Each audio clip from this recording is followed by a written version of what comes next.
রুই মাছের ঝোল। মাছগুলিকে এবার ভালো করে ভাজতে হবে। মাছগুলি সব ভাজা হয়ে গেছে।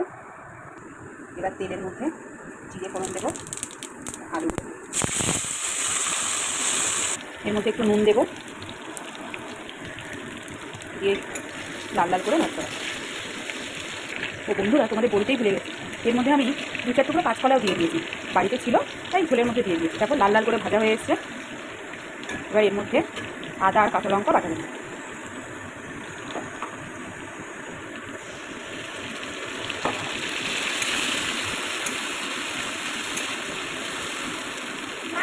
এর মধ্যে দেবো একটু হলুদের গুঁড়ো, অল্প একটু কাশ্মীরি মির্চ।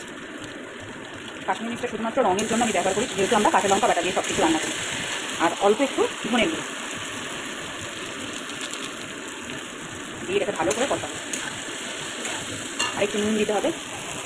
নুনটা তোমাদের স্বাদ মতোই দেবে। আমি আগেও বলেছি, আজকেও বলছি, অল্প অল্প করে জল দিয়ে দিয়ে কষালে মাছের ঝোলের টেস্ট খুব সুন্দর হয়। অল্প অল্প করে জল এইভাবে কষাবো, আবার একটু অল্প জল দেবো। দেখো এবার কষানো হয়ে গেছে। এবার এর মধ্যে জল দেবো। এবার এটা একটু ঢেকে দিতে হবে।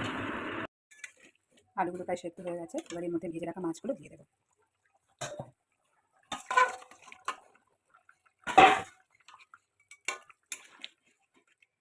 মাছগুলো দেওয়ার পর একটু ফুটতে টাইম দিতে হবে, যাতে মাছের ফ্লেভারটাও ঝুলে আসে।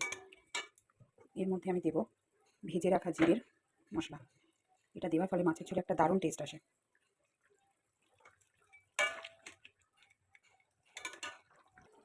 মাছের ঝোল প্রায় হয়ে গেছে। এবার নামানোর আগে একটু ধনেপাতা দিয়ে দেবো। এর ফলে পুরো ফ্লেভারটাই সুন্দর হয়েছে।